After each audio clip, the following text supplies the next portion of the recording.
Tenho algumas curiosidades da vida que acabam, de certa forma, explicando por que eu aceitei profissionalmente fazer coisas tão diferentes, às vezes até muito agressivas, alguns passos, improváveis. Eu costumo dizer que eu sou uma pessoa improvável nessa posição. Eu venho de uma geração que a gente não tinha referência de mulheres em liderança, então eu comecei querendo a cadeira dos homens. E é difícil você conseguir construir essa trajetória. Eu não venho de uma família que eu tinha também referências, é uma família mais simples, então ninguém sabia me orientar direito, e aí eu fui fazendo as coisas até certo ponto por tentativa e erro. Tem algumas histórias curiosas que se cruzam com algumas características pessoais. Eu tive um problema de coluna desde muito cedo, como criança, e me botaram para fazer natação porque disseram que é o que resolvia, mas assim, no Rio, na periferia, sem muito recurso, eu tinha que ir 6 horas da manhã na água gelada. Então eu comecei a encarar ali uma situação já bastante adversa desde muito cedo. E como a gente gosta de fazer as coisas bem feitas e se lança com muita vontade nos desafios, eu acabei virando nadadora, eu era federada, e depois eu me especializei em travessia marítima. Vai vendo agora. E a travessia marítima é um desafio por si só, porque tem momentos que você fica sozinho no mar, você olha ali embaixo e fala, nunca mais eu vou fazer isso aqui na vida, porque se vem um peixe, se vem um negócio, me ataca, eu estou aqui, por mais que tenha uma estrutura toda a travessia, você faz uma boa parte sozinha, né? E eu era muito nova fazendo isso tudo. Mas eu acho que isso tudo vai te ajudando a criar uma estrutura, uma fortaleza para encarar muita coisa. Acho que o esporte me ajudou bastante nesse sentido. O fato de eu ter vindo de uma situação ali de sociedade, onde eu não tinha muitas referências, e ter que procurar isso também foi complexo. Então, profissionalmente, eu comecei ali em organizações Globo, no Rio, trabalhava na holding da Globo, e já me jogaram numa mesa de operações.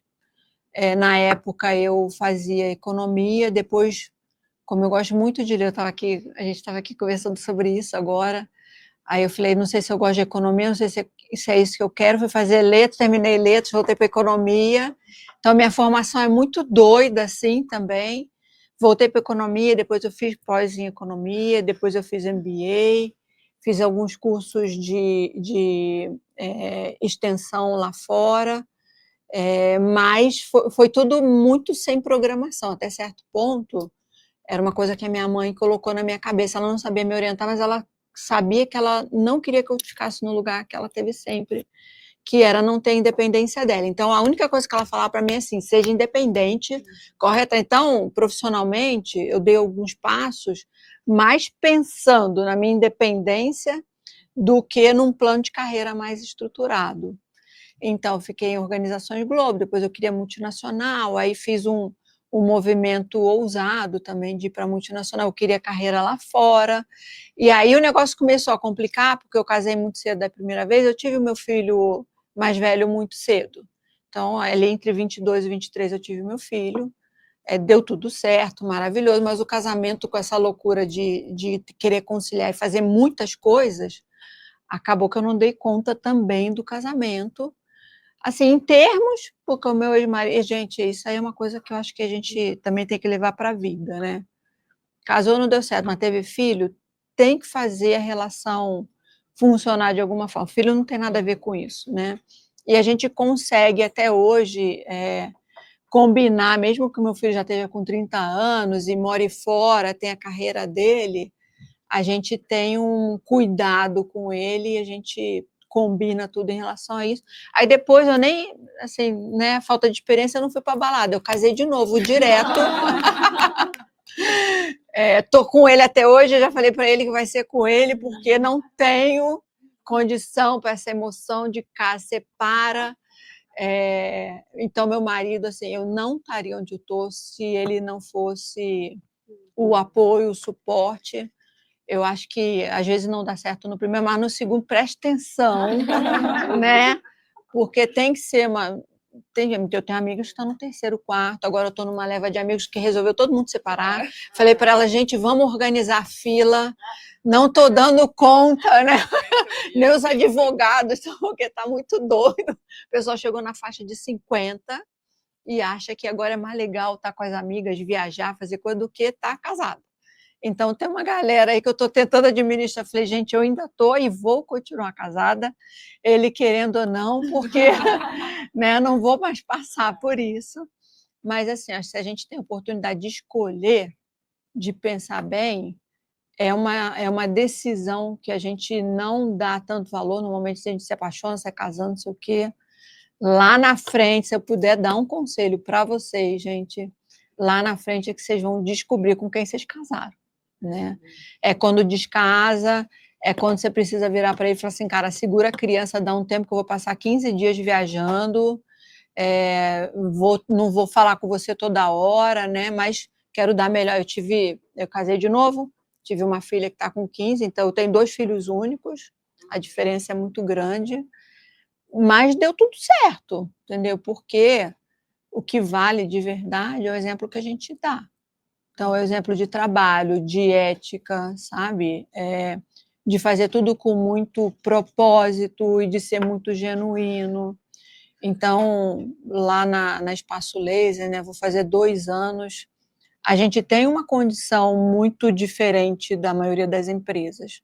Dos 6.000 colaboradores quase, 95% são mulheres. É um prazer, porque nesse momento de vida é o que te preenche, né? Essa coisa de realmente acabou banalizando o propósito, tal, mas hoje é o que fala comigo, né?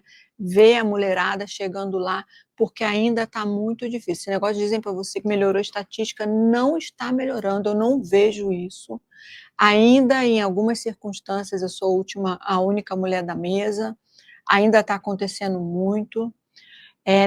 Nesse ritmo aí de fazer várias coisas, né, eu acho que a gente precisa pensar carreira em longuíssimo prazo, nós vamos trabalhar até 80 anos, tá toda essa coisa da longevidade, da medicina que está dando muita ferramenta para a gente se cuidar, nós vamos ter carreiras muito longas e é difícil você ter a mesma carreira esse tempo todo. Então, eu trabalhei para desenvolver outras carreiras, então, agora eu não estou conseguindo mais conciliar, mas eu dava aula no IBGC e dava mais aulas em alguns outros lugares. Eu me tornei conselheira tem uns 11 anos, mas me tornei conselheira por causa dessas características profissionais de executiva. Eu ia nas reuniões de conselho e falava assim, cara, não tenho interesse genuíno pelo negócio aqui, não tô vendo o conselheiro com essa cabeça de, pô, eu preciso ajudar, definir estratégia, colocar o lugar no caminho e orientar o executivo no que a gente acredita que tem como gerar de valor nesse negócio. Então, aquilo começou a me dar ali uma certa impaciência ou insatisfação. Eu sou bem questionadora, outra característica é essa, eu não consigo depois, estou quase 2 anos na Espaço Laser, eu continuo questionando coisas como se eu tivesse na primeira semana, não consigo me conformar com absurdos, não consigo achar que determinadas coisas são normais, eu estou lá 2 anos, não consegui resolver alguma coisa, eu já sei que eu sou parte do problema e eu não consigo me conformar. Então, com essa visão ali de conselho, falei, vou estudar esse negócio, mas para contribuir como executiva, né? Trazer aqui as coisas de uma maneira que eu acho que eles têm que ver diferente, trazer outro ângulo, explorar outras possibilidades para o negócio. Aí aquela coisa de mulher, né? Vou para o IBGC, fiz curso de conselho de administração, de conselho fiscal. Aí falei, agora vou me certificar. Aí me certifiquei, comecei, falei, né? Falei, agora eu tô top das galáxias do conselho. E na época não tinha esse boom de conselheiros que tem agora, né? Foi mais no começo que as mulheres começaram a enxergar isso como uma possibilidade de carreira e, naturalmente, acabaram aparecendo oportunidades e me tornei conselheira, fiz coisas sensacionais em conselhos, o grupo que foi privatizar a Eletrobras me convidou, Eu fiquei como conselheira de administração em Furnas 3 anos, fiquei feliz da vida, que é no Rio, eu sou carioca, né? Falei, putz, vou ver minha mãe de vez em quando, mais agora e tal, que mora no Rio. Mas, gente, foi um negócio lindo de ver a privatização da Eletrobras, de ter feito parte daquilo. Meu presidente de conselho era o Wilson Ferreira, um dos caras mais tops que eu conheço de mercado. E uma pessoa que me ajuda, meu mentor até hoje. Isso para mim é importante. Outro dia eu fui conversar com uma pessoa. Gente, eu vou misturando aí, depois a gente faz um fio condutor, tá? Fui conversar com. Tem muita gente que procura, né? Ai, quero virar conselheira. Eu falei, meu Deus, mais uma, lá vem, né? Vamos lá ajudar. E eu tenho muito essa preocupação de ajudar a orientar quando eu posso, naquilo que eu sei que vou fazer a diferença ali para a pessoa. E fui conversar com a pessoa, ela falou assim, conversei com 50 mulheres nos últimos 3 meses, falei com fulana, beltrana, não sei o que. Eu falei, mas você não falou com nenhum homem, por quê, gente? Porque a maioria das posições que eu tenho hoje foi algum homem que me indicou, assim como o Wilson me deu uma oportunidade na época, sem ter experiência de ter ido para o conselho lá com o grupo da Eletrobras. Eu não tenho essa coisa, sabe? O homem, mulher, essa coisa xiita. Passei por situações de preconceito inúmeras, inúmeras. E hoje eu estou mais velha, mas você não sabe o meu potencial quando eu tinha 20 e poucos anos, né? Era uma coisinha, fofinha, bonitinha. Então, muito tempo naquela época, né? Ai, tá nessa posição, tá sendo promovida, né? Porque, né, tem a aparência e tal.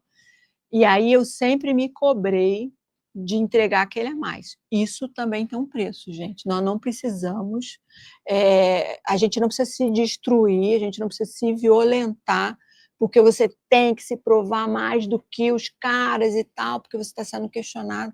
Já passei por esse tempo. Tenho meu valor, tenho minha história para contar, tenho os resultados que entreguei. Então, assim, é óbvio que você não chega e constrói um negócio desse se você não tiver muito autocobrança. Foi uma coisa que eu aprendi a equilibrar. Terapia, para mim, hoje é religião. Eu demorei muito tempo para me encontrar, mas hoje eu tenho certeza que eu preciso ter mentores, eu tenho vários, homens e mulheres, às vezes em momentos diferentes de carreira te orientam de maneira diferente, vão acompanhando a tua carreira. Então, é importante ter mentores, é importante fazer terapia, é importante cuidar do corpo, senão fisicamente a gente não aguenta determinadas jornadas, e aí afeta a saúde mental, te desequilibra, né? O pessoal lá no escritório fica falando assim, não adianta vir desequilibrar meus chakras, que eu tô, entendeu? Tô preparada para essa jornada aqui.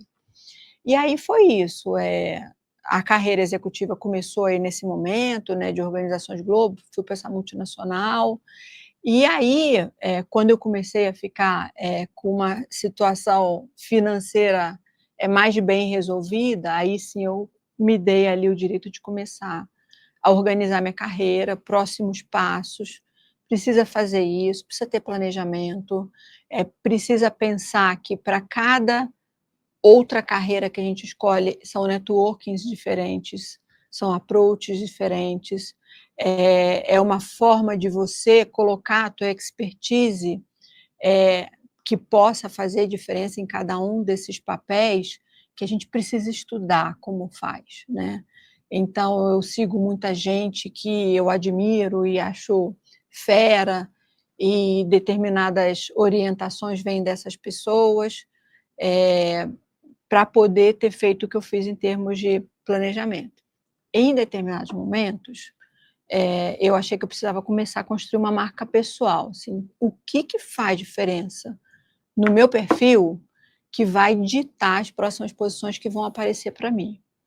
E aí, hoje, acaba que a minha especialidade, um monte de gente se apoderou dela por uma questão de conjuntura, né? Eu virei especialista em fazer turnaround, restauração, preparação para crescimento muito rápido.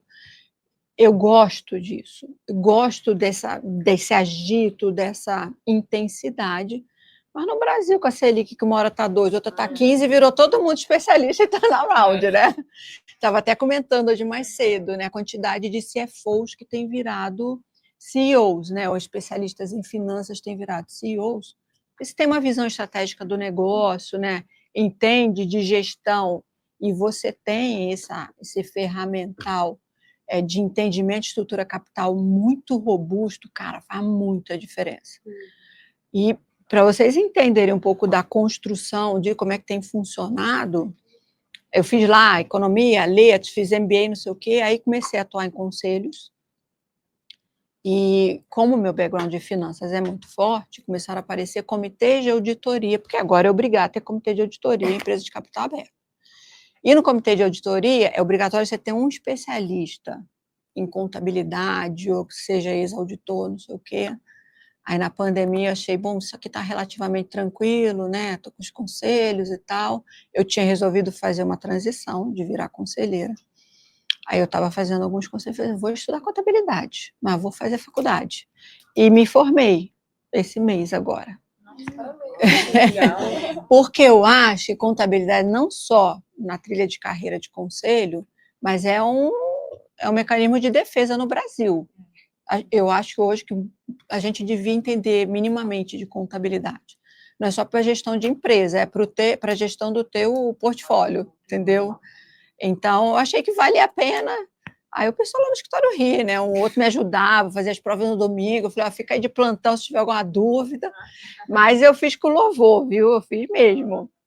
E eu acho que é isso, sabe? Essa constante vontade, essa curiosidade, essa vontade de estar sempre construindo alguma coisa nova, de ter mais conhecimento. É muito bacana porque na Espaço Laser a gente tem uma constituição muito diferente do que algumas empresas onde eu passei, né? Então, a gente tem um conselho mega heterogêneo, nós temos 3 gringos no conselho, a companhia está em 5 países, então todo dia eu falo inglês e espanhol. Eu falei assim, eu vou para um negócio de depilação a laser. Quando eu imaginei que eu ia falar inglês e espanhol todo dia, né? A gente tem um público feminino massivo, não só porque nós temos 95% de mulheres como colaboradoras, mas 85% dos nossos clientes também são mulheres. Estamos na luta, vocês me ajudem arduamente, na marido, namorado, irmão, amigo. Gente, depilação para homem é maravilhoso também. Então, meu marido, estou depilando tudo também. Falei, vamos lá, mercado financeiro, vocês me ajudem, porque a gente quer muito e está trabalhando demais para aumentar o público masculino. Mas acho que essa diversidade de coisas me ajuda muito nesse ambiente. Gente, pode ir interrompendo e perguntando, senão eu vou embora. O que te motivou a abrir para esse lado desse caminho? Eu acho que é um mercado que tem um enorme potencial. Só 15% da população faz ou já fez laser. Então, assim, as pessoas não economizam com estética. Tem muita elasticidade de preço. A gente agora fez, se vocês olharem o resultado de 2024, a gente fez uma puta correção de preço, o mercado aguenta, consome, nossa base continua crescendo. Então, a gente tem uma oportunidade de agregar uma gama aí de homens, agora a gente começa a fazer muita depilação a laser de adolescentes. E aí a Espaço Laser chegou num ponto onde ela falou, pô, estou vendo mercado concorrentes ou lá fora, o pessoal está começando a ir para um portfólio que tem mais procedimentos estéticos, principalmente faciais.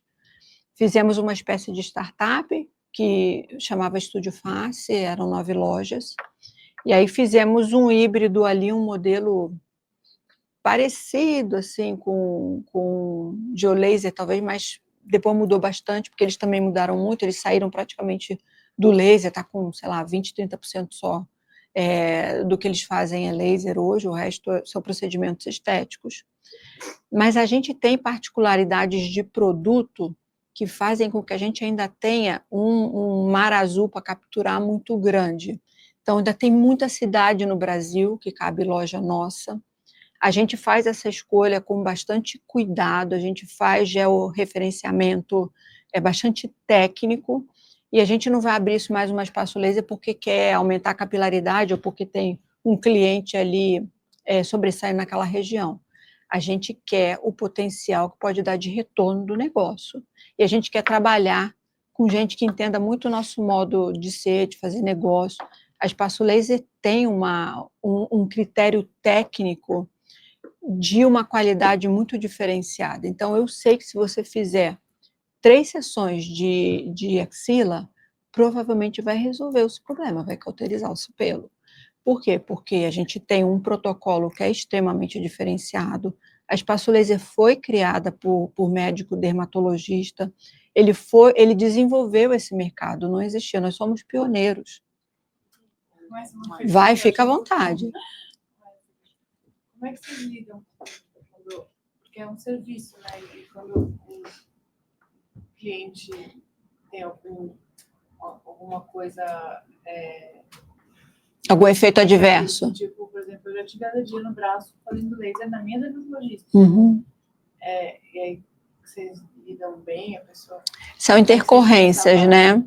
A gente tem um protocolo a cumprir, 0,1, 0,13% acontece. Às vezes a pessoa vai à praia e não comunica que foi à praia.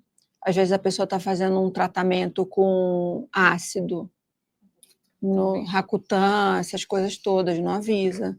Às vezes a pessoa tem alguma condição congênita, e aí, por mais que a gente faça uma anamnese super criteriosa, você vai sentar antes de começar, você vai sentar com uma especialista que vai levantar toda a sua condição dermatológica.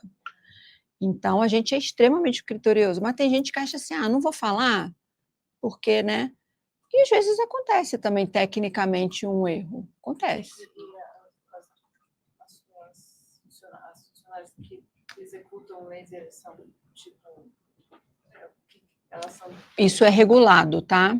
Então, elas podem ser fisioterapeutas, biomédicas ou esteticistas de nível superior. A gente é o único player, nós somos o maior player do mundo em laser, nós somos o maior cliente da Candela, que é o maior fabricante dessa máquina de laser do mundo, a nossa máquina americana, nós somos os maiores clientes deles no mundo e o maior player mundial. Nós somos os únicos que temos uma universidade do laser, então qualquer técnica nova, ela vem e fica 100 horas em treinamento, num primeiro momento, depois ela vai para lá, começa a trabalhar no dia a dia, e a gente faz vários ciclos de retreinamento. Né? Eu ia perguntar, que você estava falando da parte de procedimentos estéticos, né? Eu achei que a Espaço Laser estava começando a entrar nessa parte. Eu cheguei pela Botoclinic, talvez tinha A Botoclinic é da... parecida, não sei se é concorrente, mas... É do Semesato, né? Não, a gente tem algumas lojas, nós temos um portfólio reduzido de procedimentos faciais, que são advindos da Estúdio Face, que foi a startup que a gente criou para testar. A gente acredita hoje que nossa melhor especialidade, a forma como a gente pretende continuar crescendo, é com depilação a laser. Mas nós temos algumas lojas que fazem bioestimulador, botox, tem mais... Laser facial mesmo, A gente continua crescendo e acreditando em máquinas, inclusive para o rosto. Então, é o ultrassom e o laser facial. Tá? Esse é o investimento que a gente faz e que a gente acredita. A gente acredita que cada dia menos esses procedimentos que são de injetáveis serão tendência. Então, a gente vê uma redução de demanda por esse tipo de procedimento. Eu queria dar um depoimento pessoal, porque eu sou cliente de Espaço Laser. Eu amo, assim, eu acho que mudou muito a minha vida, porque era um saco ter que todo mês ir lá na depilação a cera e sofrer, não sei o quê. E eu quero falar do serviço, exatamente, assim, eu sempre fui muito bem atendida, inclusive eu decidi comprar ações da Espaço Laser. Muito obrigada.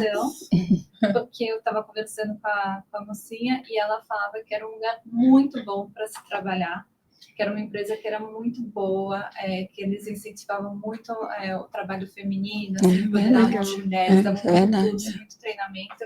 E aí eu lembro que eu saí, eu falei, eu vou comprar ações dessa empresa, porque eu acho que a gente precisa valorizar esse tipo de empresa no Brasil. Então, eu queria compartilhar. Muito obrigada. Já faz uns anos, assim, mas eu acho que é incrível, assim, a empresa. Eu realmente tenho muita admiração. Obrigada. Estar aqui. A Espaço Laser, ela cresceu muito de repente, né? Inclusive, ela teve uma curva de ascensão natural, mas depois que explodiu ali na época das compras coletivas, e depois no IPO a gente comprou as lojas dos franqueados e tudo, então temos dores de crescimento, isso é normal, mas a gente tem o maior reconhecimento do Reclame Aqui por falta de reclamação ou por velocidade no atendimento da reclamação que a gente recebe. Então nós temos a gente tem quase o dobro da pontuação do segundo do mercado. Somos, acho que 4 ou 5 anos já Great Place to Work, sim. E agora pelo segundo ano a gente foi acreditado pela FIA como lugares incríveis para trabalhar. A Espaço Laser, por ter essa gama tão grande de mulheres na base, ela tem projetos bem intencionais de fazer a carreira da mulher deslanchar. E diversidade também. Então, nós temos 50% das nossas colaboradoras são negras ou pardas, 39% da nossa liderança são mulheres negras. Então, a gente faz isso de uma forma muito séria, muito preocupada, inclusive, com o bem-estar delas na família. Então, é muito comum. Domingo, eu botei minha camisetinha de loja, eu vou visitar muito loja, botei minha camisetinha preta da moça que trabalha na loja, sento lá, e ajudo, converso, fico batendo papo, dou uma estimulada, e às vezes eu levo a minha filha de 15 anos, porque, né, vive num mundo de privilégios. Eu falo, caralho, é domingo aí, é de noite, é mãe de família, mãe solteira. A gente tem programa para mulher que sofre violência doméstica, a gente tem programa para as mães que têm filhos com deficiência, a gente sabe que muita mãe vai trabalhar lá também pelo plano de saúde, porque nós somos um dos únicos players do setor que dá esse tipo de benefício. Qualquer lugar do Brasil que você trabalhe, ou da América Latina onde a gente atua, você vai ter uma gama de benefícios bem expressivo. É uma coisa que eu não discuto lá dentro, vamos reduzir, vamos... Isso para mim é inegociável, a gente tem que ter competência para fazer a gestão de uma companhia que dê resultado para você manter esse tipo de coisa. E no Brasil não é fácil fechar essa conta, porque todo ano a inflação médica e o reajuste do plano de saúde, ela é pelo menos 3, 4 vezes a inflação. Então, no longo prazo, para você compor isso no custo do negócio e continuar concedendo esse benefício para o teu colaborador, requer que você tenha um nível de eficiência para dar resultado para poder continuar mantendo isso. É difícil ter gestor que consiga, tá? Então, quando eu falo para vocês, né, da importância do conhecimento técnico em gestão, é isso. Eu hoje sei como desmonto uma máquina, eu sei onde vem o custo de cada peça, de onde vem as principais peças, vou lá falar com o fornecedor, brigo para baixar preço, para não sei o quê, entendo exatamente na nossa estrutura de resultado, de onde vem cada margem, quem entrega mais, quem entrega menos, onde tem oportunidade. Então, fazer isso com essa propriedade e com essa intenção, cara, a gente está lá para dar resultado e para aumentar o retorno para o acionista. E isso, para mim, é mantra, não tem como, né? Mas a gente tem 6.000 pessoas lá. Não dá para fazer mais ou menos as duas coisas, vai ter que dar um jeito, entendeu? Então, tecnicamente, a gente precisa ter uma estrutura e ter gente boa. Eu troquei praticamente 60% do C-Level, alguma coisa assim. E continuo trocando gente. Continuo, não performa, a gente tenta, investe, desenvolve. A companhia tem 20 anos, gente. Tem pessoas lá que passaram por ciclos muito diferentes do que a gente está vivendo agora, que são muito, muito antes do IPO. Então, chega uma hora que a pessoa foi maravilhosa naquele momento, mas para o futuro não é o tipo de perfil que vai construir. E assim, eu vejo histórias de gente que saiu dentro desse contexto, explicado dessa forma, que entra lá nos posts da gente, agradece, está torcendo, continua sendo investidor da companhia, tem ações de muito tempo, continua torcendo e tal. Então, acho que é isso, sabe? Tem que ser genuíno, tem que ser autêntico. Foi coisas que eu fui trabalhando ao longo do tempo, por vir de uma história, né, de muito homem, carreira financeira, em ambientes às vezes hostis, né, você fica mais dura. Então, eu sou do tempo que a gente, né, chamou de bonita, você já está xingando, né? Então, eu fui ficando muito áspera ao longo do tempo. Mais uma pergunta. Primeiro, parabéns aí pela tua Obrigada. transparência, pela tua trajetória, né? Muito bacana você dividir isso com a gente. E você falou também, assim, eu achei bem interessante essa questão do networking, de mentores. Aí eu queria que você elaborasse um pouquinho mais isso. Como que a gente pode, às vezes, eventualmente buscar, né, esses mentores, ou em mundo corporativo? Qual que seriam, assim, as tuas referências nesse sentido? Eu pego aquelas pessoas que já trabalharam comigo, e que eu admirava muito, falei, cara, essa pessoa é foda, né? Quero ser parecido, ou quero ter uma trajetória parecida. Você vai construindo, né? Toma um café, estou nesse momento de decidir para onde vou, o que você acha, qual é esse meu perfil. E aí eu fui, e tem que ser de mão dupla, né? Via de mão dupla. Gente, essa coisa do networking tem que ter um cuidado danado. Aí todo mundo tem que ficar falando assim, tem que ter disciplina, tem que ter foco, tem que ter planilha. Aí faz lá amigo ABC, né?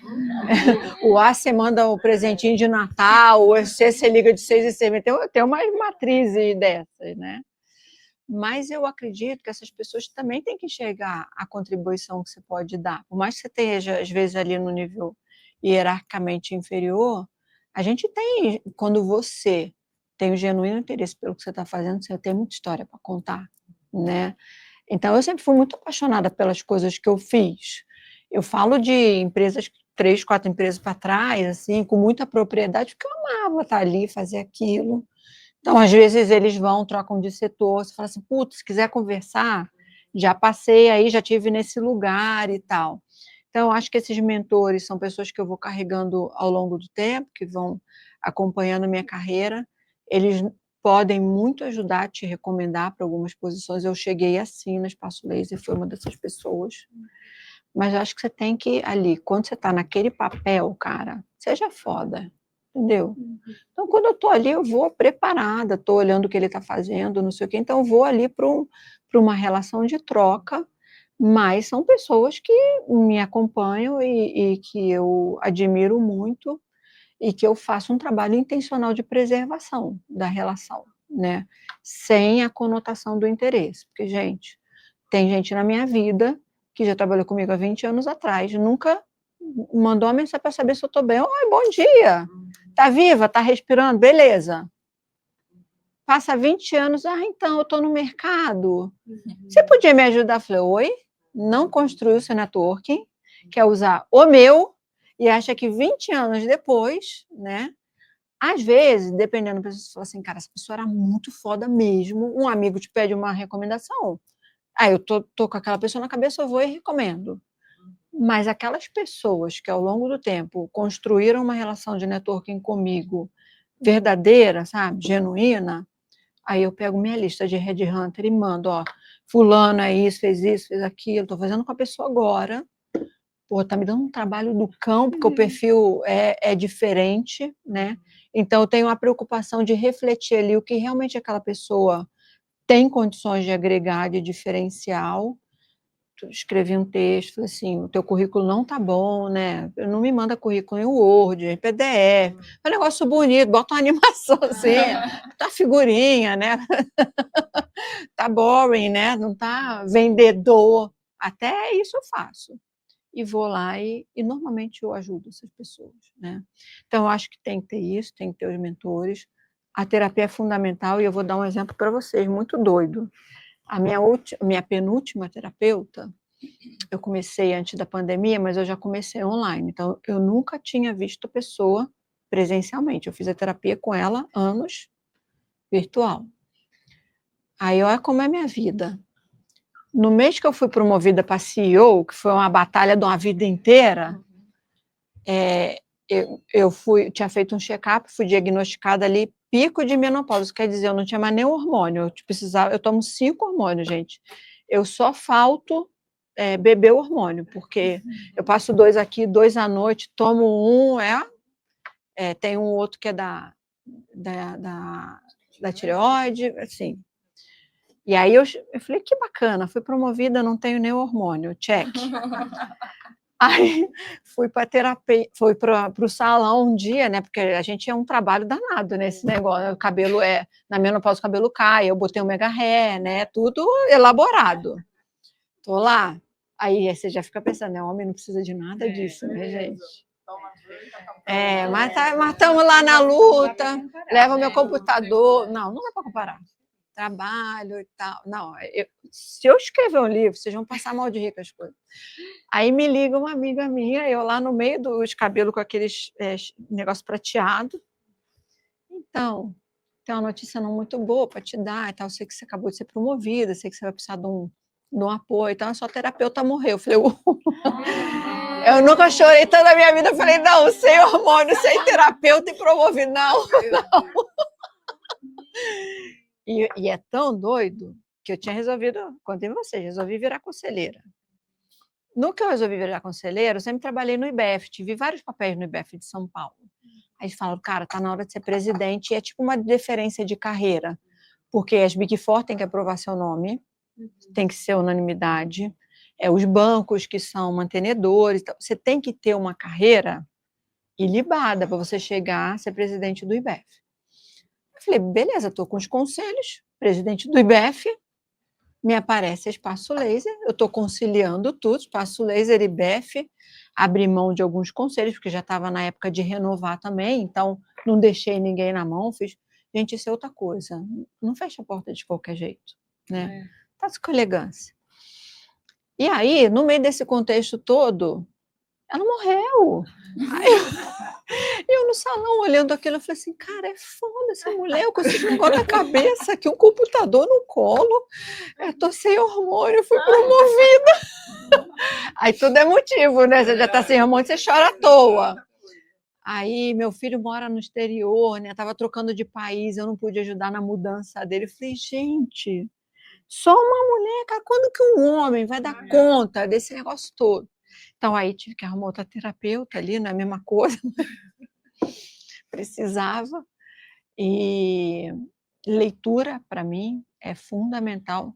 Eu fiz um curso de CEOs, uma imersão lá de 3 dias, e tinha 4 pessoas super legais, que eram os mentores do curso. Depois eles ficavam 1 ano como mentores. Não existe mais esse programa, mas foi bem legal para mim, porque foi o Rodrigo, que na época estava fazendo lá a transição da Oi, tirando da recuperação judicial e tal, Rodrigo Abreu.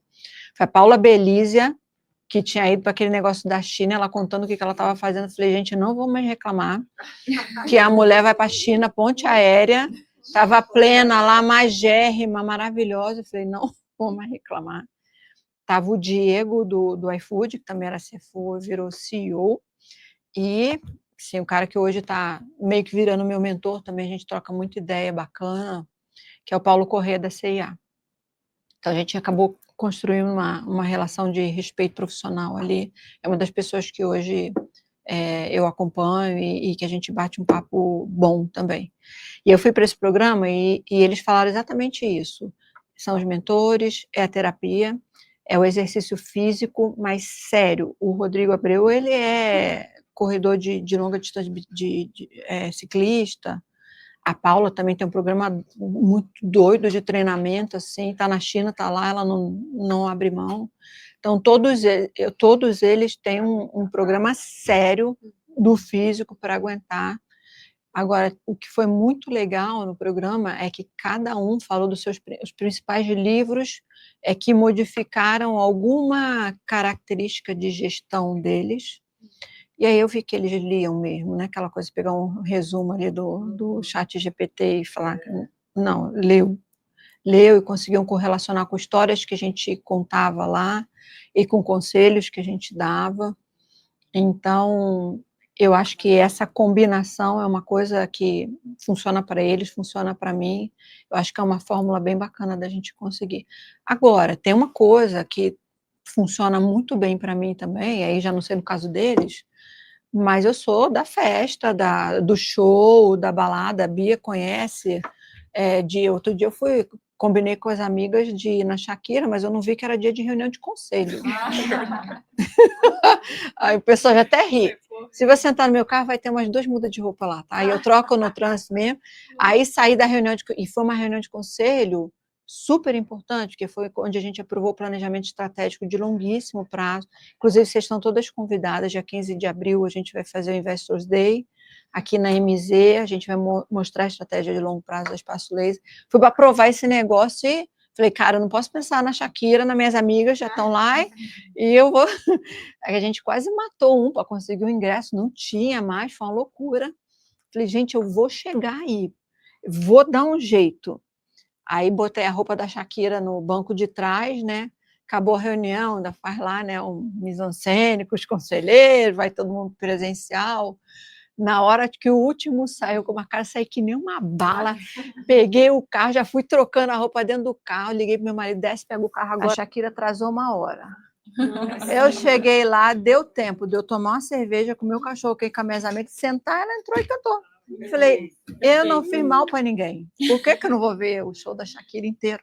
Entendeu? Magali, essa coisa que você está falando, dessa correria, né? Assim, eu não sei, mas eu tô mais compartilhando, assim, eu vejo às vezes no Instagram, enfim, empresários, mas tem alguns até que colocam a agenda do próximo dia. É doido, olha né? Aquilo, eu falo, não é normal, não né? é possível. Tipo, a academia tem que estar dentro da sala de reunião. Tipo, como que a pessoa vai fazer esse dia acontecer? E seu dia é assim? É parecido, é bem parecido. Não tem hora suficiente. Às vezes o pessoal tá rindo no escritório, né? Eu acordo Assim, 5 horas. Café da manhã. Cara, eu tomo café da manhã no carro, eu assumo, eu faço maquiagem no carro. Você dorme quantas horas? Eu durmo umas 6 horas hoje. Na época que eu fui promovida, do hormônio, não sei o quê, eu acordava todo dia 3h30 da manhã. Falei, gente, eu preciso fazer alguma coisa porque eu não vou conseguir performar. Você chega sério. Menopausa, assim, você levanta e fala, não vou levantar da cama, cara. Você acorda e fala, não tem força, não tem nada, não consigo. O homem olha para você e fala assim, nem pensar. Porque você não tem. A testosterona foi quase zero, estradiol, coisas todas, não tinha mais nada. Cara, e eu falei assim, é por isso que muita mulher não consegue. Porque a gente chega no pico de carreira normalmente mais tarde. Muitas, mas muitas desistem no meio do caminho. Cara, se conciliar isso tudo, ainda com menopausa, é porque agora o pessoal começou a falar disso, mas a gente nunca botou esse tema na mesa, né? É muito injusto, assim, a gente já sai de um gap, comparando com uma carreira masculina, gigantesco, entendeu? Eu vejo pelo meu marido, por mais que ele me ajude pra caramba, a vida é muito mais tranquila. Eu falei assim, cara, você nunca pensa num presentinho que a menina tem que levar numa festa? Falei, por quem disse qual é o estatuto, conselho seja lá o que for, que diz que a mãe é responsável por comprar todo presentinho de festa. Organizar o aniversário. Tudo. Uma pergunta. Hoje, então, você foi conselheira e hoje você... Eu continuo. Você continua, você tem a cadeira de CEO e conselheira de outras... Eu sou presidente do Conselho Fiscal da Casa Bahia. Olha como eu gosto de desafio, né, gente? Casa Bahia. Estou lá 4, 5 anos.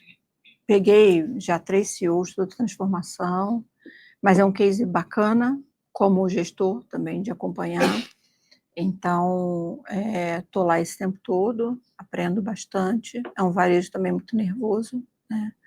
Mas e agora eu sou presidente do conselho do IBEF, porque aí eu já cumpri meu mandato, meu biênio como presidente do IBEF. E aí depois a gente pode compartilhar com vocês as coisas que a gente fez no meu biênio, foram assim, uau, tive uma diretoria muito bacana, mas assim, você gostasse muito do que você está fazendo. Então eu tinha várias ideias que eu não via o pessoal tratando aquilo como se fosse tua cadeira executiva, entendeu? Eu botei uma visão comercial no IBEF, então virou produto. Quando o BBA quer fazer um evento e lotar o anfiteatro deles de 300 pessoas, diz comigo que eu resolvo. A gente faz line-up e tal, chama as pessoas. Então, a gente desenvolveu produtos. A gente tem a Arena CFO, desenvolveu com a B3, então 2 vezes por ano a gente lota a B3 também, e aí a gente triplicou o número de mantenedores, quase duplicou o número de associados, o IBEF está fazendo assim. E aí eu faltava uma coisa na minha carreira de conselheira, que era ser presidente de conselho. Isso foi construído, tá? Não foi por acaso. Aí eu falei, vou fazer um puta trabalho, ninguém vai poder abrir mão de mim aqui, porque é óbvio que tem um monte do teu relacionamento pessoal ali, principalmente a maioria dos bancos que vieram. É o que eu falo para vocês da reputação. E aí ele fala, não, você vai ter que ir para o conselho, seu nome precisa continuar aqui. Eu falei, só se eu for presidente. Que é uma coisa que mulher não faz, gente. É verdade. É verdade. É uma coisa que mulher não faz. Num dos primeiros cafés que eu tomei com um dos fundadores da Espaço Laser, eu falei para ele, ó, eu estou entrando como CFO, mas eu quero ser CEO. Eu construí essa carreira, já sou presidente do BF, tá? Deixei muito claro. E provava todo dia que se tinha uma oportunidade ali, era eu. Para nem pensar em olhar mercado.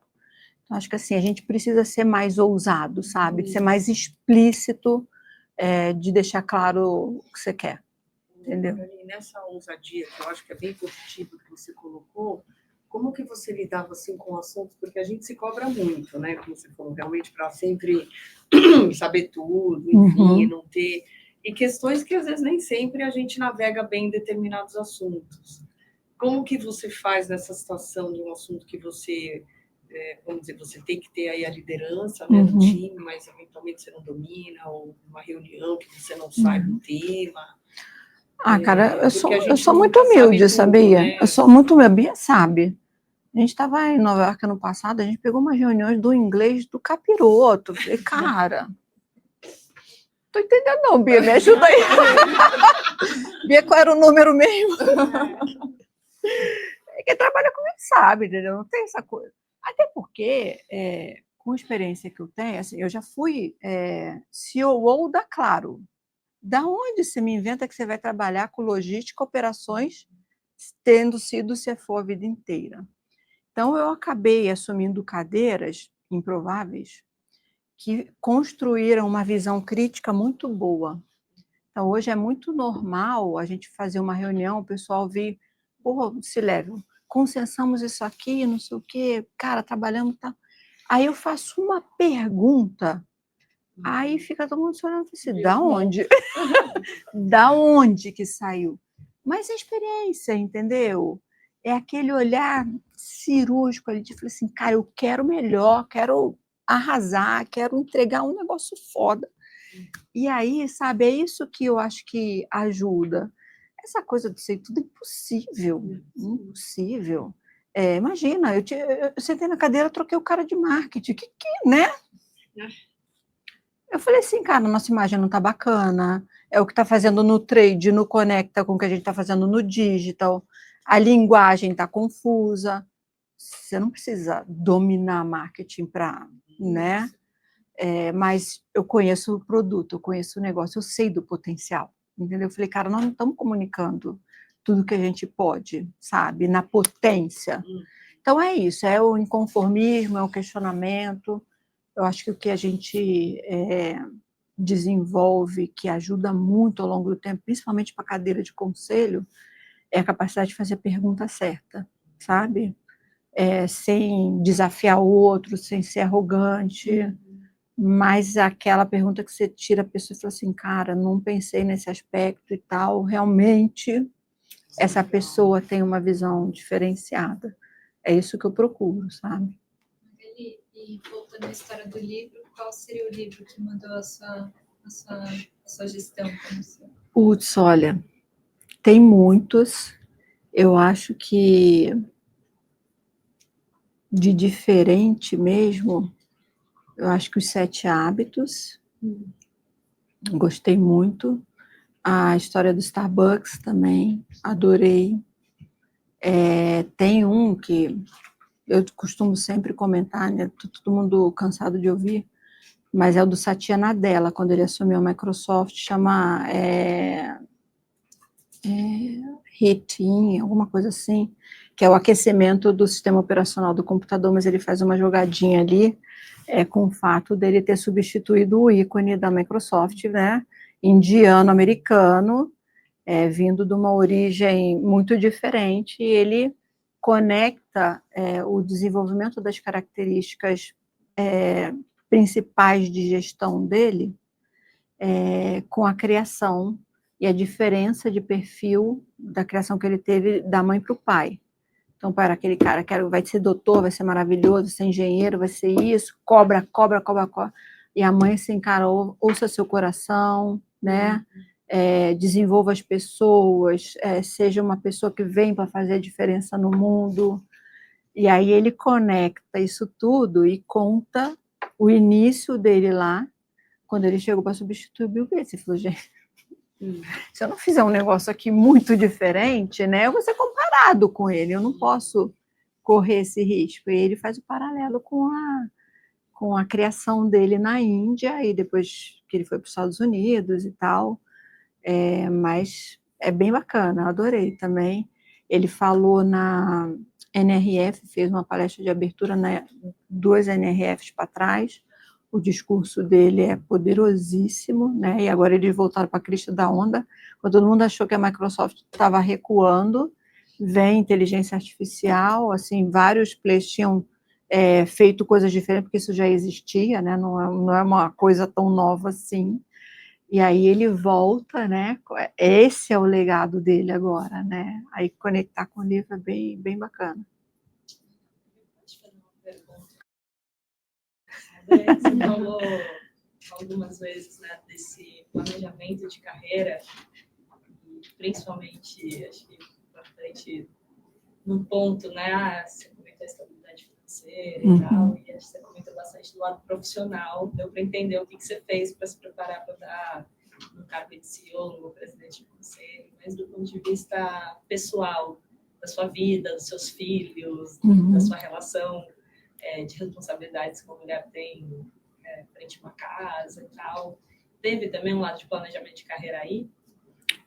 Aí foi talvez menos planejado, mas justamente por você fazer as coisas da melhor maneira possível, todo mundo enxerga quando você está, né?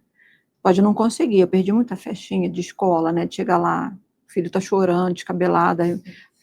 Teve uma escola da minha filha que as mães não falavam comigo, né? Tipo, não vem na reunião, omissa, ausente. Mas ninguém estava vendo que eu ia lá falar com a diretora antes de ir para o escritório, né? Então, foi muito difícil em alguns momentos, né? E você só vai saber se deu certo lá na frente, quando o filho já está grande, já está trabalhando, né?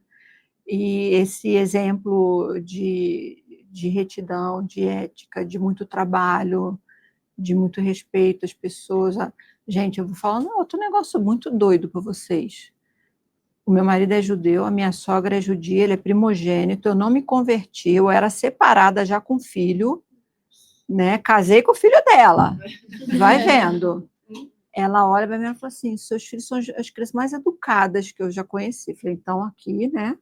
Para ela admitir esse negócio. Então, mas porque é o exemplo que você dá, né? Então, já tive problemas. A minha filha já sofreu um bullying pesado na escola, tive que botar na terapia. Eu falei, cara, nunca imaginei que eu tenho um filho que sofreu. Porque, porra, isso não me pega, né? E aí a gente não faz a leitura, porque você não está no dia a dia lá, vendo que existe uma mudança de comportamento, é sutil, o adolescente não fala. Depois eu fiquei no alto flagelo desgraçado. Falei, cara, como eu não vi isso chegando? Porque ela não me falou. Falei, será que eu não dei espaço para falar? E depois eu converso com as outras, mas nenhum fala. Entendeu? É por isso que não denunciam, que não resolvem esses problemas que estão muito crônicos aí de comportamento de adolescente. Aí eu falei, cara, podia ter sido com qualquer outro, entendeu? Mas a gente se culpa muito, né? Agora, não, cara, cai pratinho pra caramba. Tem horas que é uma zorra, entendeu? Daí chega lá, a menina tá com a roupa rasgada na festinha, fala, fingir que não tá vendo, no começo você sofre, né? Falei, a única que tá sendo meio mal assombrada é a minha. E aí, mas eu fiz uma coisa por ela que eu vi que a maioria das outras mães não conseguiram. A minha filha tem um cabelo muito cacheado. Eu falo para ela, cara, você é a coisa mais linda do mundo, não mexa, não faça nada. Ela tem um baita orgulho daquele cabelo.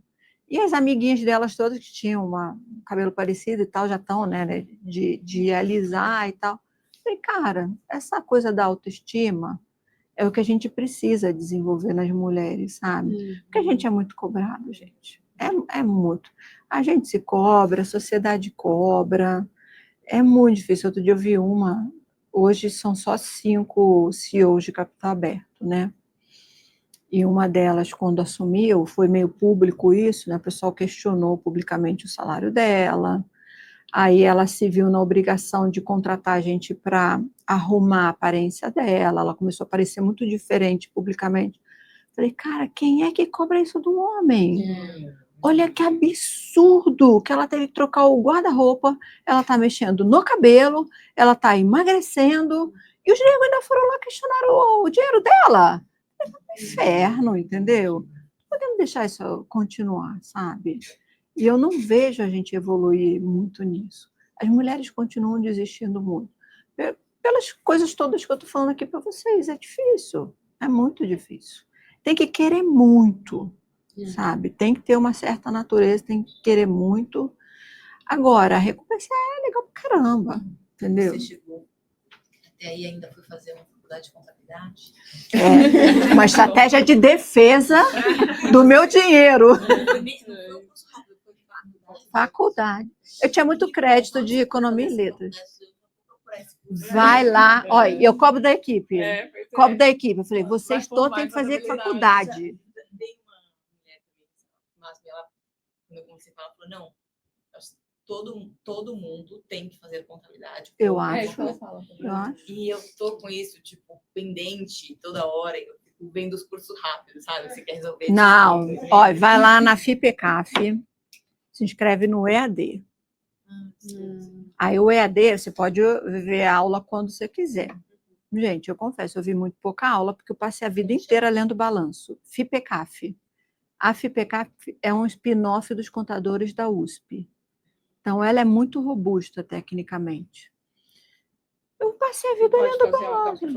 Eu fiz tudo online. Então, assim, matéria, que eu sabia que ia ter um pouco mais de dificuldade, eu assistia uma aula ou outra. O resto, eu sabia qual era a matéria, me preparava ali para as provas e eu fazia as provas. Né? Eu fiz um curso de curta extensão na ISPA, de contabilidade, mas eu me senti assim, peixe fora d'água totalmente. Eu não consegui captar nada de nada, eu não fui bem nada, nem quis participar da foto final. Tipo, eu não mereço esse lugar. Obrigada. Era só matemática. Essa base é nada a ver? É marketing? Para quem vem de outras formações é difícil, tá? Mas assim, eu acho. E a extensão era tipo todas as informações em tipo pouquíssimo. Aí fica difícil. Se não tiver um nivelamento, e a FIPECAF tem isso, tá? Eles têm umas turmas de nivelamento. Então, aquele que lá a maioria dos alunos está na segunda graduação, e a maioria é advogado porque eles querem para a base tributária, né? Está todo mundo pensando na defesa, gente. Eu já estou dando a dica aqui para vocês. E aí, como a maioria é advogado, eles fazem uns cursos durante a faculdade de nivelamento. E depois faz nivelamento para quem quer tirar o CRC também, né? Aí eu achei que é um pouco demais eu já ir tirar o CRC. Mas é que eu podia dizer também, entendeu? Mas eu acho que vale a pena, viu? Sabe uma pergunta que eu tô... Quando você falou da Casas Bahia, que eu não sabia, né? Que você estava com eles e tal. Teve uma mudança muito grande no Espaço Laser, eu acho, quando vocês mudaram a forma de pagamento, né? Que ficou o parcelado no cartão, no recorrente, sem pegar o limite do cartão. Ali, eu sinto que foi um pulo do gato, assim. Sim. Tem alguma coisa a ver com essa relação que você tem com a Casas Bahia? Não, quando eu cheguei lá já era, né? a Espaço Laser, ela tem um produto muito premium e ela acaba sendo objeto de desejo de todas as classes sociais. A gente tem cliente que é CEO também como eu, e a gente tem classe E. As nossas lojas de periferia vendem que é uma loucura. O ticket médio da periferia, às vezes, é mais alto do que um de Faria Lima, tá? É bizarro. Mas a empresa nasceu com o objetivo de democratizar uma solução para a população que resolve o seu problema. Então, eu até tem uma entrevista aqui no Globo, né, que eu falo que ela é objeto de desejo, de classe C e D. E é de verdade, sabe, isso.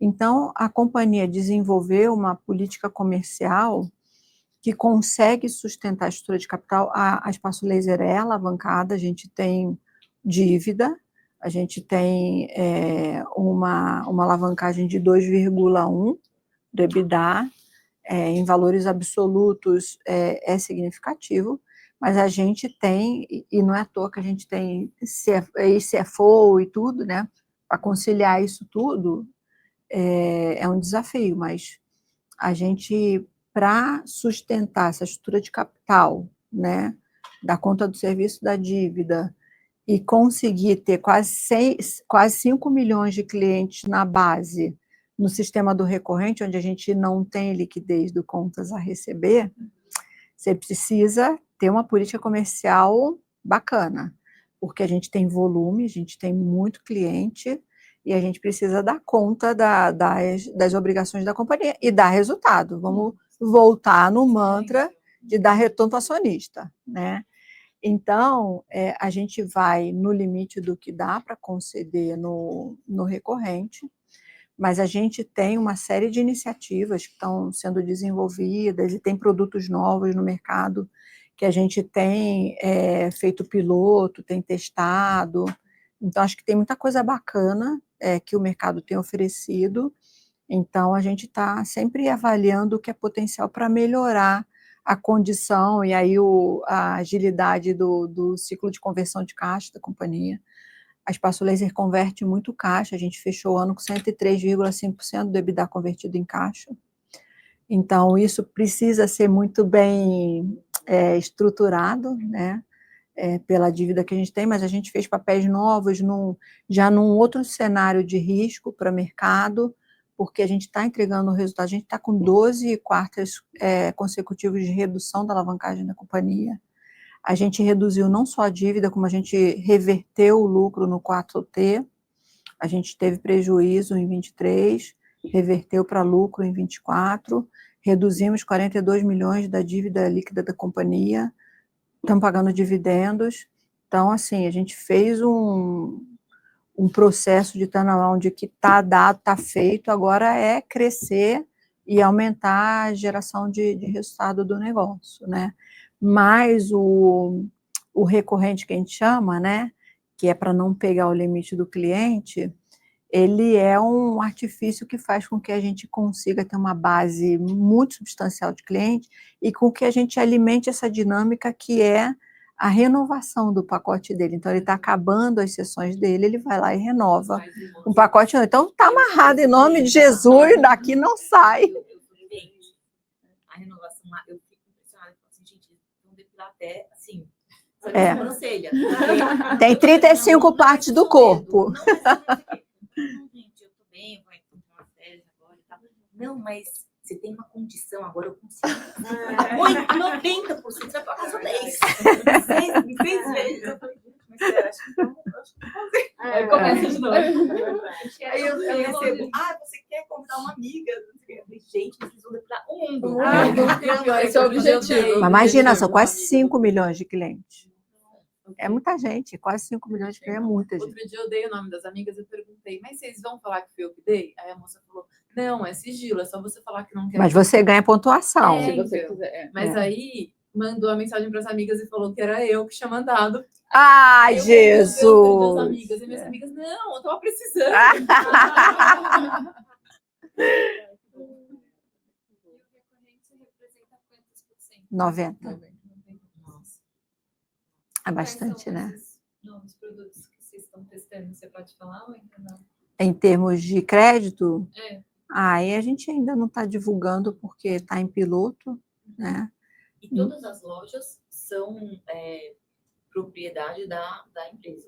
A gente tem no Brasil 560? 562 próprias. 562 próprias, 244 franquias e 66 em outros 4 países da América Latina. A gente é mais própria do que franquia. A tese do IPO da Espaço Laser foi ter mais lojas próprias. Então, ela adquiriu dos franqueados aquelas lojas de melhor performance. E a empresa é brasileira. 100%. A gente tem um fundo americano no bloco de controle, como acionista de referência, é a Caterton, e tem 3 assentos no conselho. Temos uma indiana americana no conselho e mais 2 americanos também. Um é brasileiro-americano e chinês, né? E o outro é americano.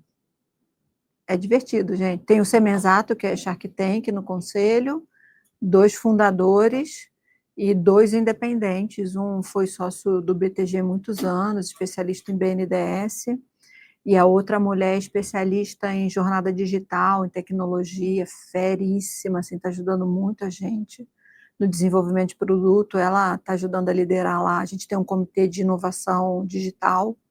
A gente acha que pode melhorar mais ainda, né, na oferta de autonomia para o cliente. Então, a gente tem vários produtos na área de tecnologia sendo desenvolvidos ou aperfeiçoados. Eu não sei se vocês usam o nosso aplicativo. O aplicativo teve uma mudança significativa agora para melhorar justamente o tempo de espaço entre as sessões, para ter menos overlap de agenda Não consigo usar o aplicativo, porque não minha agenda é meio confusa também, filho, não sei o quê. E aí, quando eu vou marcar, sempre tem assim, só daqui 1 mês. Aí você não usa as lojas periféricas que tem no mesmo horário? Aí você vai lá. Aí eu falo, se você for lá, você é atendida. Aí Eu tenho uma outra dica também. A gente tem um projeto que é o de no-show. Então, as pessoas agora elas são estimuladas a cancelar com pelo menos 24 horas de antecedência. Então, às vezes você se prepara, você tem uma preparação do pelo que você precisa fazer. Às vezes você se prepara ali para um dia, tenta agendar no próprio dia na loja. Você vai achar. Eu faço isso. Mas ele hoje te dá a opção das lojas periféricas que tem aquele horário, ou horários próximos, então o aplicativo... A Bia depois te mostra. A Bia é especialista no nosso aplicativo e ela fica dando feedback pessoal de tecnologia, puxa a orelha e tudo. Adoro esse RI, assim, ó. RI que tá olhando a qualidade das coisas. A loja aqui do Guatemi, o atendimento é ótimo. As meninas sempre também mandam mensagem. A gerente é top lá. Não, que bom. Mas a gente também tem, né, sempre algumas conversas e ouve para melhorar e tal. Tem uma coisa ou outra que a gente precisa realmente. Sempre tem oportunidade, né, gente? Mas é um negócio de muito sucesso, porque é esse nível de demanda aí. Quando a gente tem reclamação é porque não tem horário, né? Aí a gente fica dando dica. É isso. Conseguir depilar. Vocês têm planejamento de investimento para abertura de lojas? A gente abriu 42 ano passado? 47, 40 e poucos no ano anterior. Então, a gente continua crescendo através de franqueados no Brasil, na América Latina também, mas a gente fez algumas lojas próprias na América Latina no passado. Você sabe, a Argentina, para tirar o dinheiro lá é um pouco mais difícil, né? Então, abre loja. Loja, vai, né? Na pandemia, foi tranquilo? Eu acho que parte da alavancagem da companhia, de certa forma, foi gerado também na pandemia, porque é um negócio de muita intimidade, o serviço que a gente presta.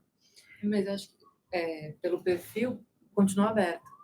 Fechou um tempo, e a companhia decidiu não demitir ninguém, não reduzir benefícios, nada. Teve um preço, porque quando ela começou a tomar dívida, a Selic estava 2%. O resto vocês conhecem a história. Então, estamos lá, né, com esse BO aí, mas a gente está saindo muito bem. A gente fez esses 2 novos papéis, final do ano e começo desse ano, já com um nível de risco bem diferente para o mercado, justamente pelo resultado consistente que a gente tem entregue. Então, o custo da dívida tem reduzido, né?